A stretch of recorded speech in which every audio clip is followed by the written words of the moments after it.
The clang was an assault, a physical blow that vibrated through the very soles of Alara's worn boots. The massive iron gate, rusted and scarred like an ancient leviathan, groaned shut behind her, the sound echoing down the cavernous entrance hall of Blackheart Penitentiary. It was less a closing and more a final, definitive severing from the world she'd known. A world where the air tasted of freedom and the sky wasn't a grated sliver. She didn't flinch, her gaze steady, though a tremor, cold and sharp, snaked through her stomach. This was it then, the start. Her eyes, the color of storm clouds, swept over the immediate surroundings. The entrance hall was a brutalist symphony of gray stone and corroded metal. High above, narrow windows, reinforced with thick bars, allowed weak, sickly light to filter in, illuminating motes of dust dancing in the stale air. The air itself was heavy, a suffocating blend of disinfectant, stale sweat, and an undefinable metallic tang that might have been rust or blood, or both. A burly guard, his face a roadmap of scowls and hardened lines, gestured roughly down a wide corridor to her left. "Move it, inmate. No time for sightseeing." His voice was a gravelly rumble, devoid of any warmth. Ilara merely nodded, her expression unreadable, and began to walk. Each step echoed in the oppressive silence of the immediate vicinity, a stark contrast to the distant, rising crescendo of noise further within the facility. The corridor stretched ahead, seemingly endless, a tunnel into the heart of this stone beast. The walls, once likely a uniform gray, were now streaked with grime, marked with faded graffiti and the dark, inexplicable stains that spoke of countless lives passing through, leaving their indelible marks. Overhead, exposed pipes crisscrossed the ceiling like the veins of some mechanical titan, occasionally dripping with a slow, rhythmic plink that broke the monotony of her own footsteps. As she advanced, the distant murmur resolved into a cacophony. Voices, raw and unpolished, bounced off the hard surfaces. Shouts, laughter, angry retorts, the scraping of chairs, the clatter of metal. It was a chaotic symphony of human existence, compressed and magnified within these stone confines. Ilara kept her pace even, her head held high, though her senses were on high alert, absorbing every detail. She was a sponge, soaking up the atmosphere, cataloging potential threats, identifying patterns. She passed the first few cell blocks, their heavy grated doors revealing glimpses into the lives held captive within. Figures moved in the dim light, some pacing like caged animals, others huddled in quiet conversations, their faces etched with a weary resignation. A few pairs of eyes, sharp and assessing, followed her progress. Ilara didn't meet their gazes directly, choosing instead to observe peripherally, taking note of their bearing, their expressions, the subtle cues that spoke volumes about their place in this hierarchy. One particular block seemed more boisterous than the others. As she drew level, a deep, mocking laugh erupted, followed by a chorus of jeers. A large, hulking man, his arms thicker than her thighs, leaned against the bars of his cell, his eyes fixed on her with an unnerving intensity. He had a cruel smirk playing on his lips, and a faded tattoo of a coiled serpent slithered up his neck. Well, what do we have here?" he rumbled, his voice carrying easily over the din. "A little bird, lost her way." His gaze lingered on her, insolent and possessive. A few other men in the vicinity chuckled, their eyes now also fixed on Ilara. Ilara didn't break stride. Her face remained a mask of calm, her expression betraying nothing. She had learned long ago that in places like this, any reaction, even a flicker of annoyance, was an invitation. She continued walking, her focus forward, on the path ahead, on the promise of whatever came next, however grim it might be. The man's smirk widened, his voice dropping to a theatrical whisper that was still loud enough for everyone to hear. "Don't ignore me, little bird. It's rude." He pushed off the bars, taking a step closer, though still confined to his cell. "We like our new arrivals to be polite." A wave of apprehension, cold and unwelcome, washed over Alara.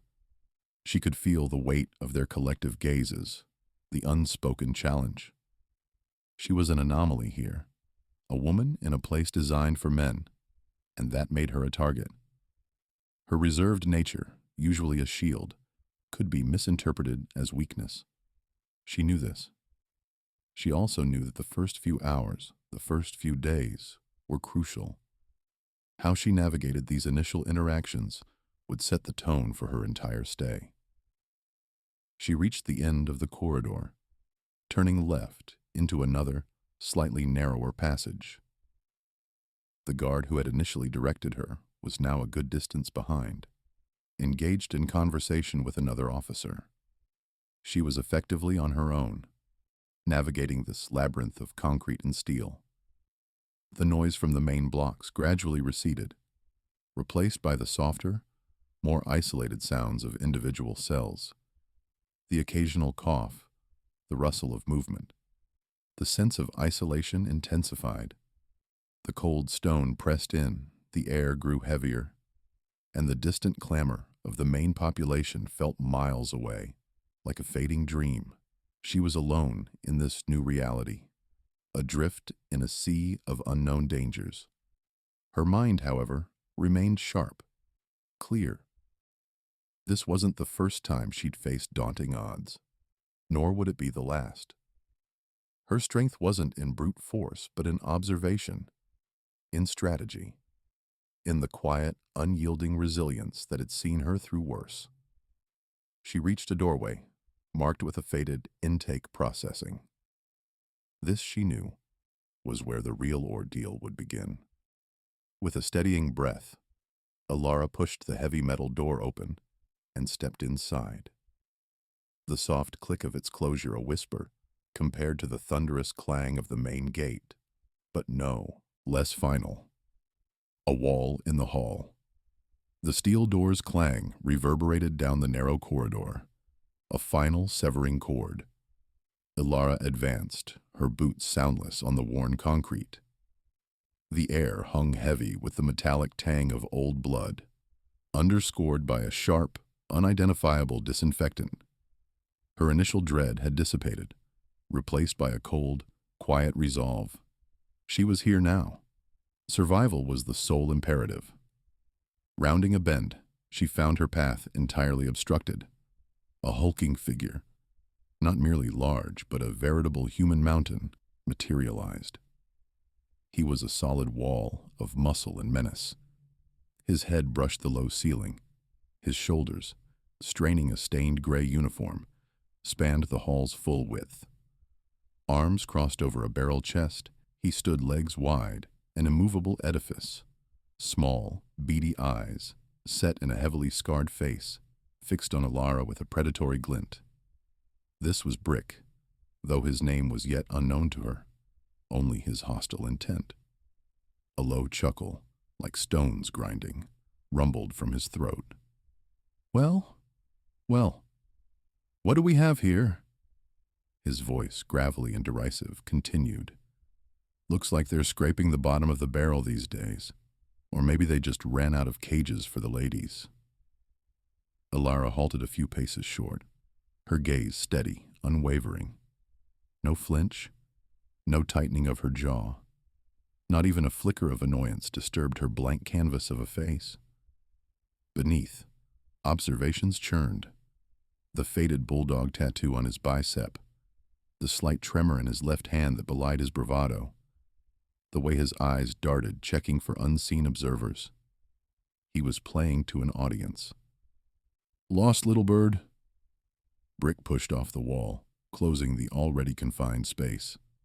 A wave of stale sweat and something acrid, like cheap tobacco, washed over her. "This ain't no tea party, sweetheart. This is Blackheart, a man's prison. You understand that, princess? He leaned in, inches from her face, a sneer twisting his lips. Or are they sending in the dolls now, just to keep us entertained? He anticipated a reaction. Fear, anger, a plea. He expected her to shrink, to stammer, to betray weakness. Instead, Alara simply met his gaze, her eyes like chips of flint, hard, gray, and utterly devoid of emotion. She inhaled slowly, methodically, ignoring his oppressive proximity. She was studying him, assessing angles, balance, potential weaknesses. Brick's sneer faltered, a flicker of irritation replacing it. Such disregard was unfamiliar, especially from someone half his size, a woman in what he considered his inviolable domain. He puffed out his chest, attempting to reassert dominance through sheer bulk. What?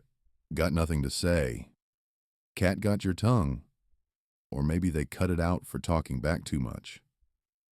His words were a clumsy bludgeon, designed to provoke. But Alara perceived only noise. She registered the aggressive intent, yet allowed none of it to breach her composure. Her internal monologue was calm, analytical. He was testing her. The first test.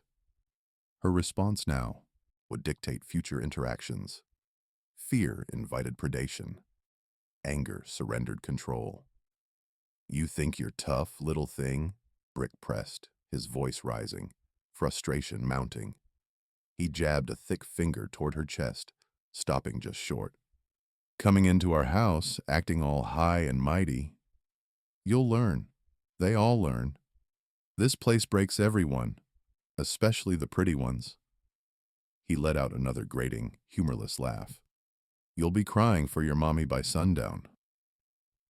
The words hung in the stale air, thick with menace and a desperate bid for control. Alara remained impassive, a statue carved from ice. She looked past his shoulder, down the empty hall, as if his presence were a mere inconvenience, an insignificant delay. Her silence was not submission, but an unyielding refusal to engage on his terms. It was a wordless, impenetrable wall against his bluster. Brick's face darkened, a vein throbbing in his temple. His patience frayed. He was accustomed to immediate results, to fear-laced obedience. This quiet defiance was an anomaly, an unforeseen challenge. He took another step, his shadow engulfing her. I'm talking to you, bitch, he snarled, mockery yielding to genuine anger. Look at me when I'm talking to you. Alara slowly, deliberately, shifted her gaze back to his eyes. They were narrow, bloodshot, filled with a volatile mix of rage and something akin to insecurity. He wanted a fight. He wanted her to break. But Alara Vance had learned long ago that the strongest walls were often built from the quietest stones. She stood her ground, a silent, unyielding presence, meeting the storm with the stillness of a deep, dark pool. The air crackled with unspoken tension, a silent promise of what was yet to come. The first push, the stale air of Blackheart pressed in, thick with the scent of unwashed bodies and the metallic tang of fear. Brick, his face a ruddy mask of contempt, stepped closer, his heavy boot scraping on the grimy concrete. Alara, her worn canvas bag clutched tightly in one hand, remained motionless, her gaze unwavering. The silence stretched, brittle and sharp, until Brick's patience, thin as it was, snapped. You deaf girl, he sneered, his voice a gravelly growl that echoed off the high walls. I asked you a question. Alara didn't flinch. Her eyes, the color of storm clouds, were fixed on his, not in defiance, but with a cold, analytical intensity that unnerved him more than any outburst. She wasn't just looking, she was dissecting.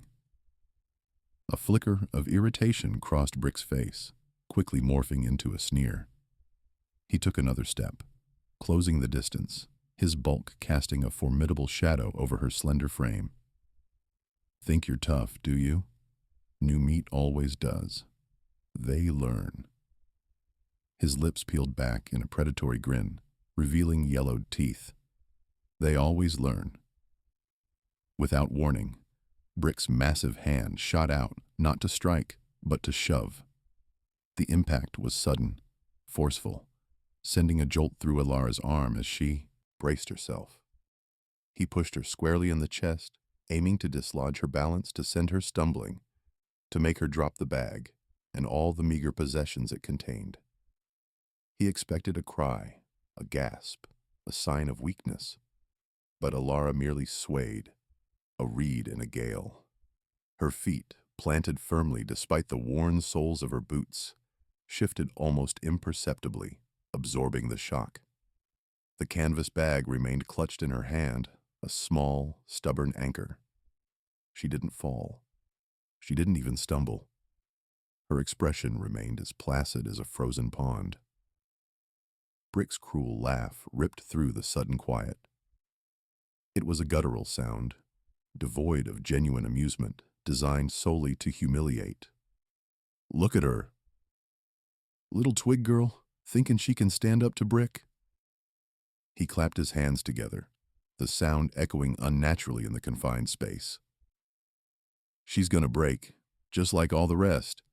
A little breeze and she'll snap. His eyes, narrowed to slits, raked over her, searching for the crack in her composure, the tremor in her lip, the flicker of fear in her gaze. He wanted to see her crumble, to watch the bravado drain from her, to assert his dominance in the only way he knew how, through brute force and public degradation. "What's in there, princess?" he mocked, gesturing to her bag with a contemptuous flick of his wrist. "Your dolls. Your pretty dresses. This ain't no tea party, sweetheart. This is Blackheart, and around here, you learn your place." The other prisoners, drawn by the commotion and the promise of entertainment, began to gather. They emerged from the shadows of their cells, their faces etched with a mixture of boredom, curiosity, and a grim understanding of the ritual unfolding before them. Most were silent, their eyes tracking the interaction, calculating the odds, weighing the potential consequences. A few snickered, low and derisive, joining Brick's cruel chorus.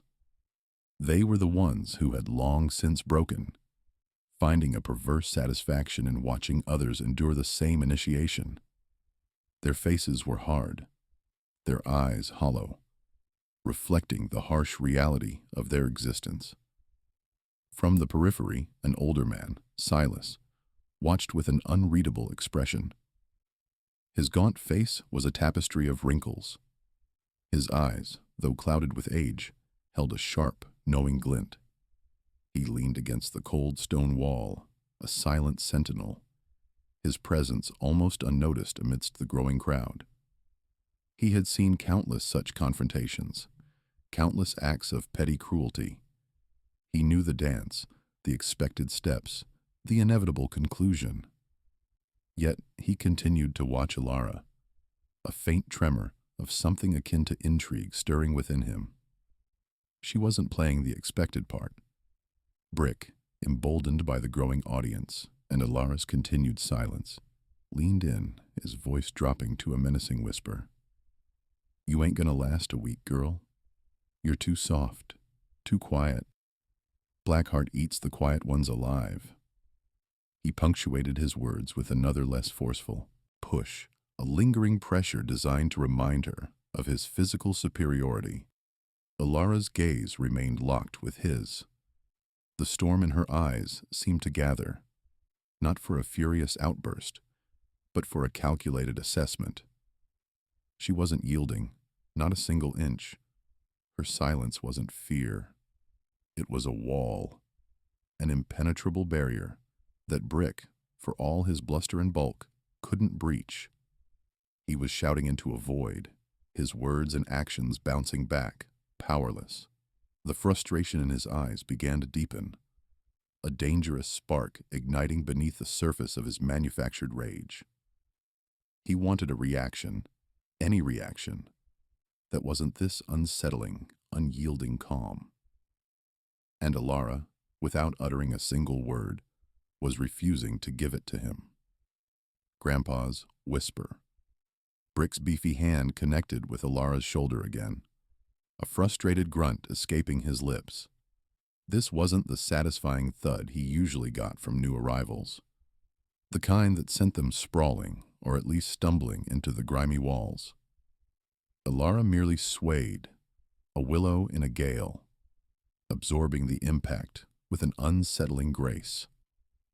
Her eyes, still fixed on some distant, unseen point, held a depth that made Brick's own bravado feel thin, brittle. "Still standing, huh?" he sneered, puffing out his chest. "Think you're tough? This ain't your pretty little village, girl. This is Blackheart." Silas, leaning against the far wall, watched with a detached curiosity.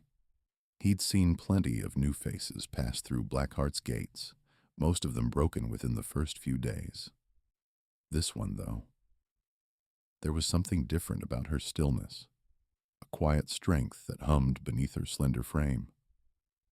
He wondered if Brick would be smart enough to recognize it before it was too late. The next shove was harder, delivered with the full force of Brick's bulk. This time, Alara's feet shifted, a subtle, almost imperceptible adjustment. The concrete floor felt cold beneath her worn boots, a stark contrast to the smooth, polished hardwood of another place, another time. A kaleidoscope of memories flared behind Alara's eyes, momentarily eclipsing the harsh reality of the prison yard. The scent of liniment and sweat, the rhythmic slap of bare feet on tatami mats, the comforting weight of a heavy GI. "Grandpa," she whispered, not to Brick, but to the ghost of a man who'd shaped her world. The memory solidified. She was small again, no more than 6, standing in the center of her grandfather's dojo. Sunlight streamed through the high windows, illuminating dust motes dancing in the air. Her grandfather, his face a roadmap of kind wrinkles, stood before her, a mountain of gentle strength. He wore his faded judo gi, the belt a dark, worn black that spoke of decades of dedication. "Alara," he'd said, his voice a low rumble, "look at the bamboo. It bends, yes? But it does not break. It uses the wind's own force to sway, to regain its balance." He demonstrated with a small, gnarled branch, bending it almost double before releasing it to spring back with a whisper of resilience. Then came the lessons, patient and repetitive. "The opponent is not a stone wall to be met with another stone wall, my dear. The opponent is a river. You must learn to flow with it, to guide its current, to use its own momentum against itself." He'd taken her tiny hands in his, showing her the proper grip on a GI, the subtle shift of weight, the precise moment to turn. "Kuzushi," he'd explained, his fingers pressing into the pressure points of her arm. "Breaking balance. That is the first step. Without Kuzushi, all your strength is wasted." She remembered the feeling of being lifted, gently at first, then with increasing speed, as he taught her to fall safely, to roll with the impact. The thud of her body on the mat became a familiar lullaby, not a source of pain, but a lesson in resilience. "See their intent," he'd instructed, his eyes crinkling at the corners. "Feel their direction. Do not fight it. Join it. Then, when they are committed, when their own force carries them forward, that is when you act." One particular memory stood out, vibrant and clear. A practice session with an older, heavier boy who had been determined to overpower her. She'd struggled, her small muscles straining, until her grandfather's voice had cut through the air, calm and steady. His weight is a gift, Alara, not a burden. Let it carry him past you. Guide it. And she had. As the boy lunged, she had pivoted, a blur of movement, using his forward momentum to send him tumbling over her hip. The surprise on his face, the satisfying thud as he landed on the mat, the quiet pride in her grandfather's eyes. These were the things that had shaped her, not just a set of techniques, but a philosophy of life. To observe, to adapt, to use what was given. Brick's voice, sharp and grating, dragged her back to the present. "What? You gone deaf, girl?" I said. "This ain't your pretty little village." He wound up for another shove, a more forceful one this time, aiming for her chest. Alara's gaze sharpened, focusing on Brick's wide stance, the slight shift of his weight as he prepared to push. It was all there, laid out before her, a textbook example of a committed attack. His left foot was planted, his right leg poised to drive forward. His shoulders were hunched, his arms tensed for the impact. He was a charging bull, predictable in his aggression. A faint smile touched Alara's lips, so fleeting it was almost imperceptible. The whisper of her grandfather's voice echoed in her mind, clear as a bell. Use their own momentum, guide their current. The dojo had been a sanctuary, a place where strength wasn't measured in brute force but in discipline, in understanding, in the art of yielding to conquer. Here, in Blackheart, the rules were different, the consequences far more severe. But the principles, she realized, remained the same. The unseen move. The air in the common room thrummed with a predatory stillness. Brick, his knuckles white against the faded denim of his pants, took a heavy step forward, his shadow engulfing Alara. He saw her as an easy mark, a soft target in a hard world. His grin stretched, revealing a missing tooth, a trophy from countless skirmishes. "Think you're tough, huh, little bird?" he sneered, his voice a low growl. "This ain't no birdcage. This is Blackheart." Alara's gaze remained fixed, unflinching. The chaos swirling around them, the shouts, the clatter of cutlery, the watchful eyes of the other inmates, seemed to fade into a distant hum. All that existed was Brick, his coiled aggression, and the vast, empty space between them. Her grandfather's words echoed in her mind, a whisper against the rising tide of adrenaline. "The willow bends, but never breaks. It yields, then strikes." Brick lunged, a predictable bull rush, his substantial weight aimed squarely at her chest. He expected resistance, a futile push, a desperate stumble. What he got was nothing. Alara didn't brace. She flowed. In a single, fluid motion, a blur of calculated grace, she shifted her weight, stepping not away, but into his attack. Her left hand shot out, not to block, but to grasp, her fingers finding the sturdy fabric of his sleeve just above the elbow. Her right hand, equally swift, latched onto his wrist, twisting subtly. The surprise registered on Brick's face a fraction of a second too late. His momentum, once his greatest weapon, became his undoing. He was pulled forward, off balance, his feet scrabbling for purchase on the grimy concrete floor. He grunted, a sound of confusion and dawning alarm, as Alara's body pivoted, her back almost brushing his chest.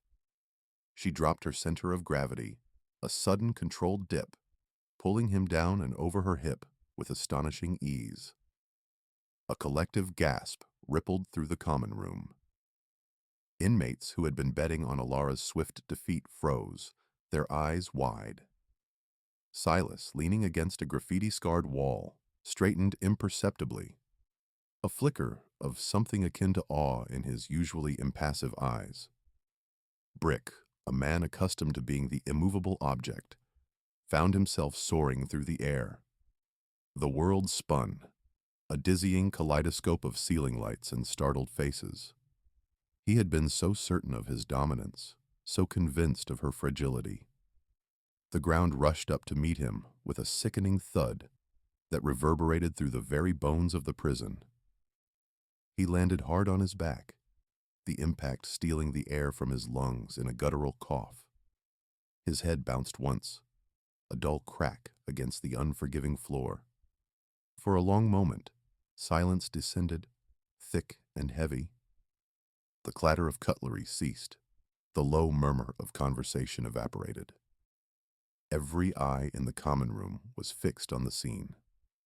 Ilara stood over him, her chest barely heaving, her expression as unreadable as ever. She hadn't moved an inch since the throw, her posture perfectly balanced, like a statue carved from granite. Brick lay sprawled, his massive frame a pathetic heap. His face, usually contorted in a sneer, was a mask of shock and pain. He stared up at the ceiling, his breath coming in ragged gasps. The wind had been knocked out of him, along with his pride. He tried to push himself up, but a sharp jolt of pain shot through his shoulder, forcing a choked cry from his lips. He fell back, defeated. The unexpectedness of her move was what truly stunned the onlookers. There had been no warning, no shouted threat, just the smooth, almost graceful execution of a technique they hadn't even known she possessed. It wasn't brute force. It was precision, leverage, and an unsettling understanding of momentum. It was the complete antithesis of Blackheart's crude brutality. A low murmur began to spread, a mix of disbelief and grudging respect. Brick, the self-proclaimed king of the common room, had been dethroned, not by another hulking brute, but by a quiet woman who moved like water. The hierarchy of Blackheart, built on a foundation of muscle and intimidation, had just experienced a tremor. Ilara, still silent, still unmoving, had not sought to conquer. She had merely responded, and in doing so, she had announced her presence in a way that no shouted challenge ever could. The unseen move had been seen, and Blackheart would never quite be the same. Impact and silence. The collective gasp that ripped through the common room was swallowed by the resounding thud as Brick's bulk collided with the unforgiving concrete floor. It was a sound that vibrated through the soles of Ilara's worn boots, a dull, percussive impact that silenced the low hum of conversation and the clatter of cutlery. A cloud of dust, disturbed from years of grime, puffed around his head, momentarily obscuring the grimace that twisted his features. A low, guttural groan, thick with pain and disbelief, rumbled from Brick's chest. He lay sprawled, a caricature of his former aggressive stance, one arm bent at an awkward angle beneath him, his face contorted. The air, thick with the smell of stale sweat and institutional disinfectant, seemed to crackle with an unspoken tension. The shift in the room was palpable, a sudden, almost violent cessation of all activity.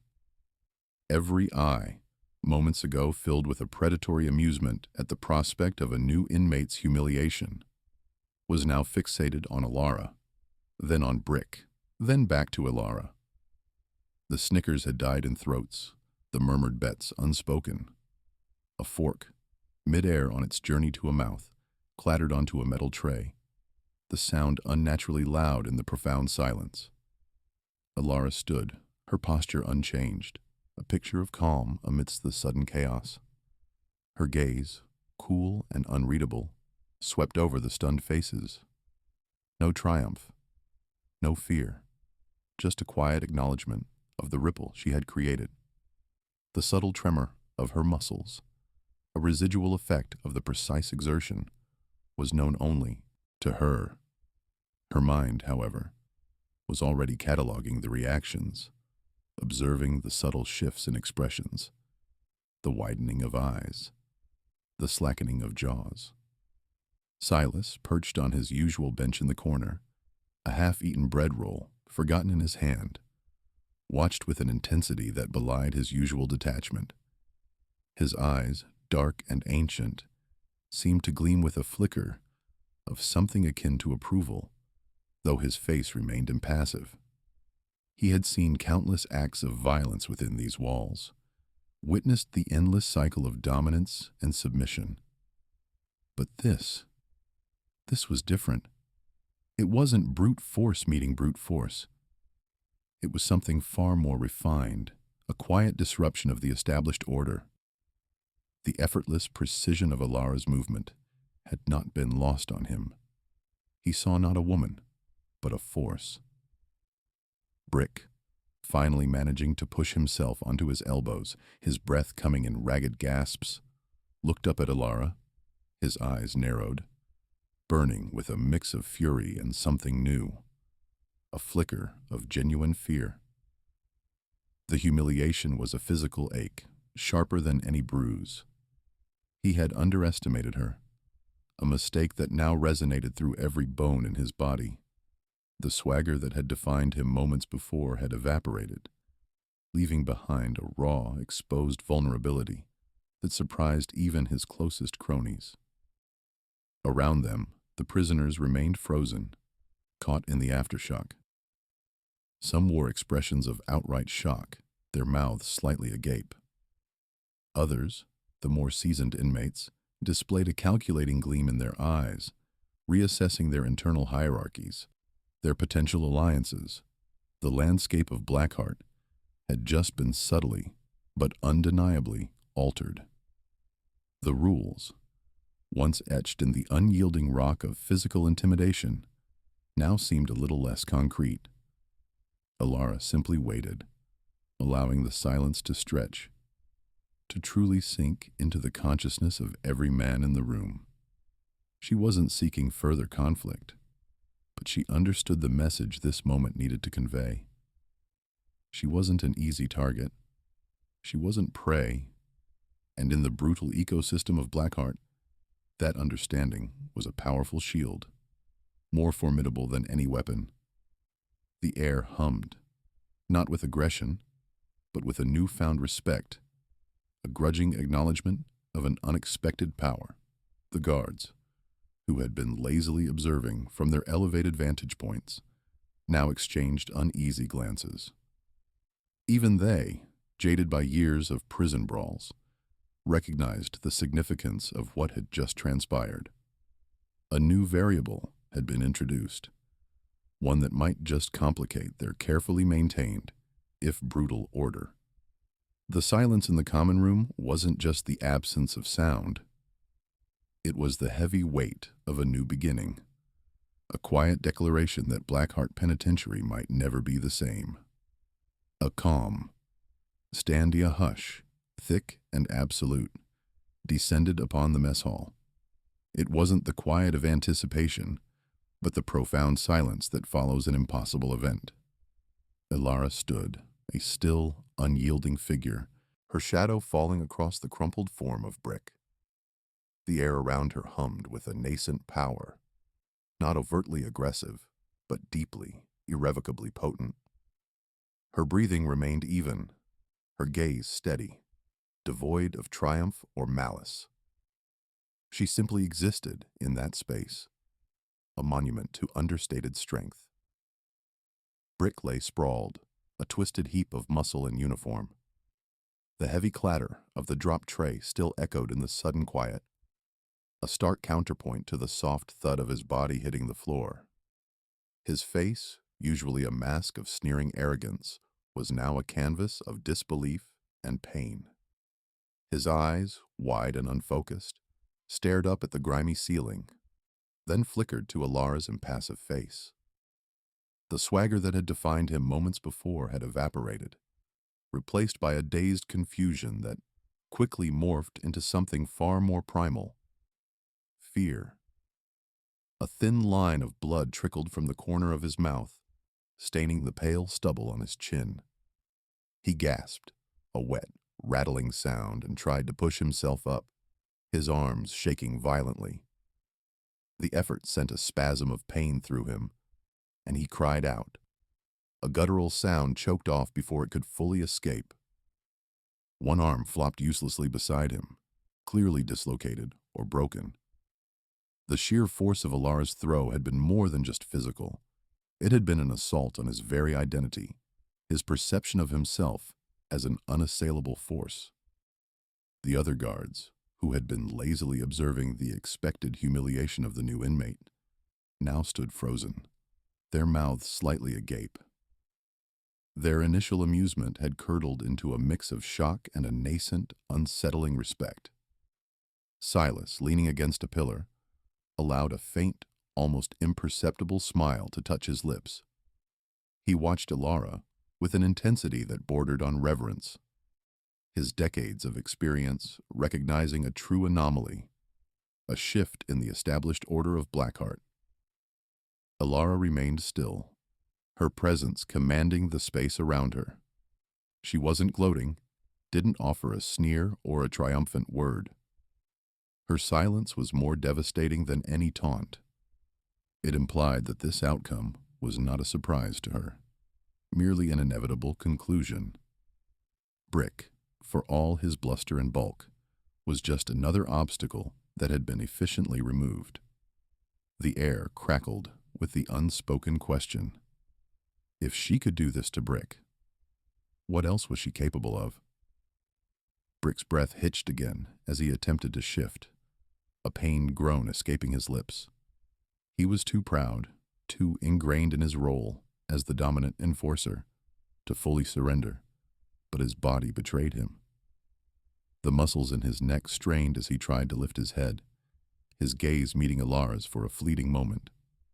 In that instant, she saw not just pain, but a flicker of something new in his eyes, a raw, unadulterated terror, the kind of terror that comes from realizing you've utterly misjudged your opponent, and in doing so, brought about your own downfall. He slumped back, his chest heaving, his face contorted in a grimace. The sheer effort of trying to move was too much. The pain, both physical and psychological, had rendered him immobile. He was a broken wall, his foundations crumbling. The silence stretched, a heavy blanket draped over the mess hall, punctuated only by Brick's ragged breathing. Alara finally moved, a subtle shift of weight, a slight adjustment of her posture. It wasn't a move towards him, or away. It was merely an indication that she was ready, that the confrontation was, for her, concluded. The message was clear. There would be no further challenge from Brick. Not today, perhaps not ever. The hierarchy of Blackheart Penitentiary had just been irrevocably altered, not by violence or a show of force, but by a calm stand that spoke volumes. The inmates watched, their faces a mixture of awe and dawning understanding. A new power had arrived, and it wore the unassuming face of Alara Vance, the rushing guard. The clanging echo of the dropped baton still resonated through the corridor when Officer Miller rounded the corner, his boots thudding a rapid rhythm on the polished concrete. A knot of concern tightened in his gut. That wasn't the usual low rumble of discontent. That was the sharp, metallic crack of something broken, something important. He'd been patrolling the perimeter of Block C, a routine sweep, when the sound had ripped through the monotonous hum of the prison. Now, as he sprinted, the vague unease morphed into a prickle of alarm. He skidded to a halt at the scene, his breath catching in his throat. The tableau before him was unexpected. Brick the wall. Riley, a man whose presence usually filled a hallway with an almost physical mass, lay crumpled on the floor, his face a mottled mask of pain and disbelief. His uniform was rumpled, and one hand clutched his elbow, an unnatural angle suggesting more than just a stumble. His eyes, usually gleaming with a predatory light, were wide, and unfocused, staring up at the fluorescent lights as if seeking answers from the flickering tubes. Standing over him, a picture of tranquil indifference, was the new transfer, Alara Vance. Her posture was relaxed, almost casual, a stark contrast to the chaos radiating from Brick. The air around her, however, hummed with a different kind of energy, a quiet, potent force that felt dangerous. Miller's gaze swept from Brick's prone form to Alara's unblemished composure. No signs of a struggle, no ragged breathing, no frantic movements, just an almost serene stillness. His brain struggled to reconcile the image of the institution's enforcer, felled, with the seemingly effortless grace of the woman who stood above him. He cleared his throat, the sound a dry rasp in the sudden silence. "What in the hell is going on here, Riley?" he demanded, his voice sharper than intended. He didn't wait for an answer, though. His eyes were still fixed on Alara. She hadn't even flinched at his arrival, hadn't so much as shifted her weight. It was as if he were an observer, not an authority figure. Alara, for her part, simply bent down. Her movements were fluid, unhurried. She picked up the small, worn duffel bag she'd dropped earlier, adjusting the strap on her shoulder with a deliberate, almost dismissive gesture. Her gaze, for a fleeting moment, met Miller's. There was no defiance in them, no malice, just a cool, assessing intelligence that seemed to pierce through his usual cynicism. It was a look that spoke volumes without uttering a single word. "This is handled. Move along." She then straightened, her back ramrod straight, and without another glance at the groaning guard on the floor, she continued down the corridor. Her footsteps were light, almost inaudible, a stark contrast to the heavy thud of Miller's approach. The movement was so seamless, so utterly unfazed, that it almost seemed as if she were simply walking away from a minor inconvenience rather than leaving a senior guard sprawled and disoriented. Miller watched her go, a strange mix of bewilderment and grudging respect swirling within him. He'd seen plenty of fights in Blackheart, plenty of inmates challenging authority, but never like this. There was no bravado, no shouting, no desperate flailing. Just a precise, almost surgical strike that had left one of the prison's most imposing figures utterly undone. The speed, the quiet efficiency, it was unsettling. He finally turned his full attention to Brick. "Riley, report!" he barked, crouching beside him. The blood drained from Brick's face, replaced by a sickly gray pallor. His eyes darted nervously in the direction Alara had disappeared, a raw fear now eclipsing the pain. She just... Brick stammered, trying to push himself up, only to wince and fall back. "I don't know what happened, Miller. One minute I was standing, the next..." He trailed off, shaking his head, the humiliation warring with a genuine terror. He looked utterly defeated, a broken monument to the prison's established pecking order. Miller helped him gingerly to his feet, feeling the subtle tremor in Brick's frame. He knew then, without needing further explanation, that something fundamental had shifted. The quiet woman, with the unassuming bag, had not just defeated a guard. She had dismantled an entire system of perceived power. And she'd done it with such casual indifference, as if it were simply a matter of picking up her dropped belongings. The rushing guard now stood in a quiet, altered landscape, the echo of her footsteps reverberating long after she was gone. Undisputed respect. The clatter of trays and the low hum of conversation that usually filled the mess hall seemed to dim whenever Alara entered. A ripple of suppressed whispers would follow her, a subtle shift in the air, like a flock of birds taking flight in unison. Inmates, once boisterous and territorial, now gave her a wide berth. Chairs scraped as men subtly angled away from her chosen table, leaving an unnatural pocket of silence around her. It was a tangible thing, this avoidance, a testament to the incident with Brick Riley. Alara, as always, remained unperturbed. She moved with an almost ethereal grace through the crowded space, her posture straight, her gaze steady. Her eyes, the color of storm clouds, scanned the room without lingering, missing nothing. She didn't seek out the empty spaces. They simply materialized around her. The whispers, though hushed, were not hostile. They were laced with something akin to awe, a grudging respect that had been hard-won in Blackheart's brutal landscape. "Did you see her?"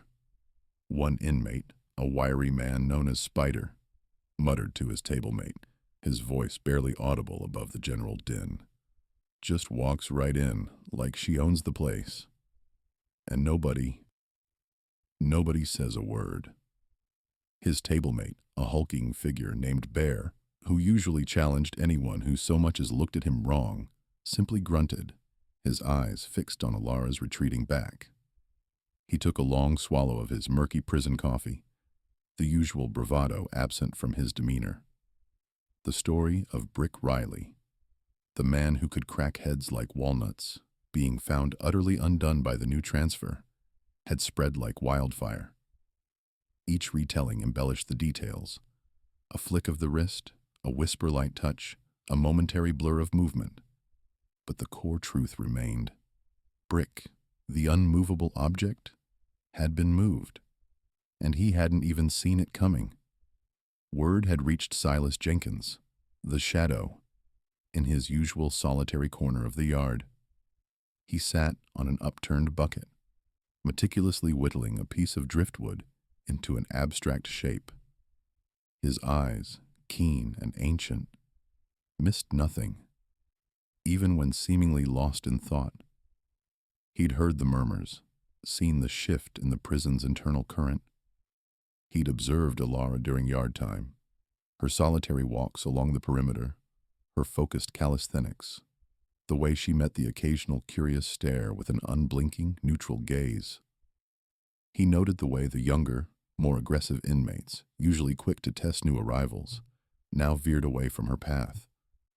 Their usual boisterous challenges were reserved for others, their predatory glints noticeably absent when she was in proximity. It wasn't just fear, Silas realized. It was something deeper, a primal acknowledgement of superior strength that transcended the usual prison pecking order. Strength wasn't just about brawn and Blackheart. It was about an unyielding spirit, a quiet ferocity that promised swift and decisive retribution for any perceived slight. Alara embodied that. One afternoon, as Alara walked from the showers back to her cell, a group of inmates, usually loud and confrontational, suddenly quieted. They were blocking the narrow corridor, their expressions unreadable in the dim light. Alara paused, not breaking stride, but her internal radar was fully engaged. She didn't tense, didn't drop her gaze. Her presence alone seemed to expand, filling the confined space. A younger inmate, Razor, whose reputation for unpredictable violence was well known, took a nervous step back, bumping into the man behind him. The man grumbled, but his eyes, too, were on Alara. No one spoke. The air thickened with unspoken tension, yet Alara remained a calm, still point in its center. She simply waited, her gaze unwavering. After what felt like an eternity, but was likely only a few seconds, Razor cleared his throat and gestured almost deferentially with his chin. "Excuse us, ma'am," he mumbled, and the group parted, forming a narrow passage. Alara offered no acknowledgement, no nod, no change in her serene expression. She simply walked through the gap they created, her steps even and unhurried. As she passed, Razor quickly averted his eyes, a strange mix of fear and something akin to admiration flickering in their depths. The other men remained silent, watching her until she turned the corner and disappeared. Silas, observing from a distance, saw it all. He saw the subtle, almost imperceptible flinch in Razor's shoulders, the way the other inmates held their breath. He understood that Alara hadn't just defeated a guard. She had dismantled an entire system of dominance. Her quiet strength had carved out a space of undisputed respect, a sanctuary of indifference that few in Blackheart ever achieved. She wasn't just unharassed, she was untouchable. The prison, in its own brutal way, had acknowledged its new queen. He returned to his whittling, a faint, almost imperceptible smile playing on his lips. The piece of driftwood now resembled a small, perfectly balanced bird, ready for flight. Blackheart, he thought, was about to become a very interesting place. Quiet strength. The heavy clang of the cell door, a final, metallic exclamation mark, echoed through the quiet corridor. Alara stepped over the threshold, her gaze sweeping the small space. A cot bolted to the floor, a thin mattress, a metal shelf, and a perpetually dripping faucet over a grimy sink. It was stark, impersonal, and yet, as the door sealed behind her, a strange sense of something akin to peace settled. Not peace in the conventional sense, but a quiet confidence, a deep-seated knowing that resonated with every fiber of her being. She set her meager belongings on the cot, a toothbrush, a bar of soap, a tattered paperback, and ran a hand over the rough-spun blanket. The air in the cell was stale, thick with the scent of disinfectant, and something indefinable, a lingering essence of despair. But Alara didn't feel despair. She felt a resolute calm, a quiet hum of power that had been building since the moment she stepped through the formidable gates of Blackheart. The brief, brutal encounters of the day replayed in her mind, not as a source of fear or regret, but as a confirmation. The guard, Brick Riley, a mountain of muscle and bluster, had underestimated her. His initial aggression, born of years of unchallenged dominance, had been met with an unexpected force, a swift, precise movement that had turned his own momentum against him. She hadn't sought to injure him severely, merely to incapacitate, to convey a message in the universal language of physical might. I am not one to be trifled with. The thud of his body hitting the concrete, the surprised gasp that escaped his lips, had been a stark punctuation mark to her arrival. Then there was Razor. His eyes, burning with a predatory glint, had promised violence. He embodied the raw, untamed aggression of the prison, the alpha male whose territory she had unwittingly encroached upon. But even his challenge, a primal roar intended to intimidate, had been met with an unyielding stillness. Her gaze, direct and unwavering, had cut through his bravado, dismantling his carefully constructed image of invincibility. She hadn't needed to lift a hand. The sheer force of her presence, the unspoken promise of what she could do, had been enough. The way the others had parted, their faces a mixture of fear and grudging respect, had confirmed it. She sat on the edge of the cot, the springs groaning faintly under her weight. Her muscles, though not overtly aching, held a subtle tension, a memory of controlled exertion. It was a familiar feeling, one she had cultivated over years of disciplined training, of pushing her body to its limits, and then beyond. That training, once an abstract pursuit, had now become her shield, her weapon, her very survival. Alara knew the prison world operated on a simple, brutal principle: show weakness, and you become prey. Project strength, and you might carve out a space to exist. She had chosen the latter, not out of malice, but out of necessity. She had no desire to rule, no ambition to conquer. She simply wanted to survive, to endure, to navigate this new, treacherous landscape without being consumed by it. And to do that, she had to establish boundaries, to draw lines in the sand that no one dared to cross. A faint smile, almost imperceptible, touched the corners of her lips. It wasn't a smile of triumph, but of quiet satisfaction. She had faced the first wave, the initial onslaught, and she had not faltered. The fear that had gnawed at her in the transport van, the apprehension of the unknown, had dissipated, replaced by a deep-seated resolve. She was here, in Blackheart, a place designed to break spirits, to crush hope. But her spirit remained unbroken. Her hope, though perhaps dormant, still flickered within. The harsh fluorescent light from the corridor seeped in through the tiny window in her door, casting long shadows across the concrete floor. She knew this was just the beginning. Blackheart was a labyrinth of unwritten rules and unspoken threats.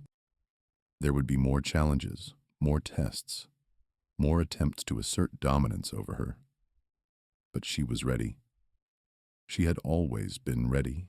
A quiet strength settled around her, a tangible aura that seemed to fill the cell.